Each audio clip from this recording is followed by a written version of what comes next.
नमस्कार, आजाद संवाद मीडिया में आपका स्वागत है। हम लोगों की आवाज रमेश पटेल। इंडिया गठबंधन का बिहार घोषणा पत्र का पहला भाग आया कि CWC वर्किंग कमेटी की मीटिंग पटना में खड़गे ने कहा बिहार का चुनाव मील का पत्थर साबित होगा। समय के साथ खबर पाने के लिए चैनल को सब्सक्राइब करें। नमस्कार, खबर विस्तार से। कांग्रेस वर्किंग कमेटी की बैठक में कांग्रेस अध्यक्ष मल्लिकार्जुन खड़गे ने कहा 2025 का विधानसभा चुनाव न सिर्फ बिहार के लिए है बल्कि पूरे देश में मील का पत्थर साबित होगा। यहीं से मोदी सरकार के भ्रष्ट शासन की उल्टी गिनती शुरू हो जाएगी। उन्होंने कहा एनडीए के अंतर्कलह खुलकर सामने आ गई है। खड़गे ने कहा मुख्यमंत्री नीतीश कुमार को भारतीय जनता पार्टी मानसिक रूप से सेवानिवृत्त कर दिया है। भारतीय जनता पार्टी उन्हें बोझ मानती है। इसी वर्ष अक्टूबर नवंबर में बिहार विधानसभा का चुनाव संपन्न होंगे, जिसमें नीतीश कुमार को एनडीए गठबंधन का मुख्यमंत्री का चेहरा नहीं बनाया गया है। डोनाल्ड ट्रंप के बयानों को लेकर खड़गे ने कहा प्रधानमंत्री जिनको दोस्त बताते हैं वही दोस्त भारत की अर्थव्यवस्था संकट में डाल दिया है। वोट चोरी को लेकर कहा मतदाता सूची में आधिकारिक रूप से छेड़छाड़ की जा रही है तो लोकतंत्र की जननी बिहार में लोकतंत्र और संविधान बचाने की प्रतिज्ञा पुनः दोहराए गए। डॉक्टर अंबेडकर और संविधान सभा के सदस्यों ने मिलकर देश के नागरिकों को एक व्यक्ति एक वोट का अधिकार दिया था।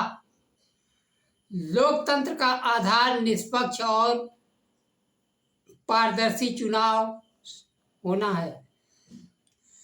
चुनाव आयोग के निष्पक्षता पर सवाल उठ रहा है। बिहार के तर्ज पर अब देश में लाखों वोट काटने का साजिश रची जा रही है। बिहार में एसआईआर खत्म होने के बाद अब पूरे देश में एसआईआर कराने की मंशा चुनाव आयोग के सामने आ रही है।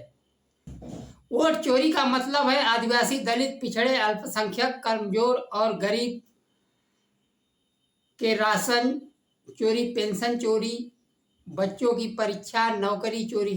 राहुल गांधी के वोटर अधिकार यात्रा से मतदाताओं में जागरूकता बढ़ी है। देश में असमानता चरम पर है। अमीरी गरीबी की खाई बढ़ी है। 750 किसान आंदोलन में शहीद हो गए थे, लेकिन उनकी आमदनी आज भी वहीं की वहीं है। किसानों की हालत देश की अपेक्षा और ज्यादा खराब है। बिहार की 80% आबादी ओबीसी, ईबीसी, एससी, एसटी वर्ग से आती है। जनता जाति जनगणना और आरक्षण नीतियों में पारदर्शिता चाहती है। राहुल गांधी ने केंद्र सरकार को घेर कर जाति जनगणना के लिए अपनी बात मनवा ली है। खड़गे ने कहा कि बिहार में महागठबंधन की सरकार ने जाति सर्वेक्षण कराया। मैं प्रधानमंत्री से पूछना चाहता हूं, बिहार के जनता को 65% आरक्षण का संवैधानिक सुरक्षा क्यों नहीं दिलवा पाए। तमिलनाडु में 69% आरक्षण को संवैधानिक सुरक्षा मिला हुआ है। बिहार में डबल इंजन की सरकार आरक्षण को बढ़ाने में असफल रही। दूसरी खबर है बिहार विधानसभा चुनाव के लिए इंडिया गठबंधन का घोषणा पत्र का एक भाग सामने आ गया है। लोकसभा में विपक्ष के नेता राहुल गांधी ने अपने संबोधन में कहा देश में अति पिछड़ा, आदिवासी, ओबीसी और दलितों को भागीदारी मिलनी चाहिए।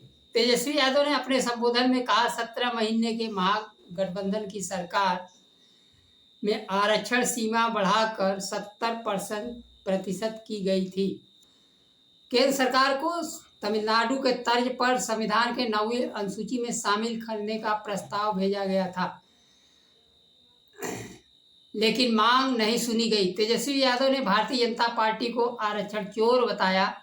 सत्ता में बैठे लोग कर्पूरी ठाकुर को गालियां देते थे, जिन्होंने पहली बार आरक्षण दिया था। घोषणा पत्र में आबादी के अनुपात में आरक्षण की बात कही गई है। ईबीसी का आरक्षण 20% से बढ़ाकर 30% किए जाने का प्रस्ताव है। अति पिछड़ा अत्याचार निवारण कानून भी बनाया जाएगा। नियुक्ति प्रक्रिया में कोई योग्य नहीं मिला, एनएसएफ को अवैध घोषित किया जाएगा। अब तक भारतीय जनता पार्टी की केंद्र सरकार तथा राज्य सरकारें दलितों पिछड़ों को नौकरी देने में एनएसएफ का प्रयोग करके उन्हें नौकरियां से वंचित करती रही हैं। नामांकन में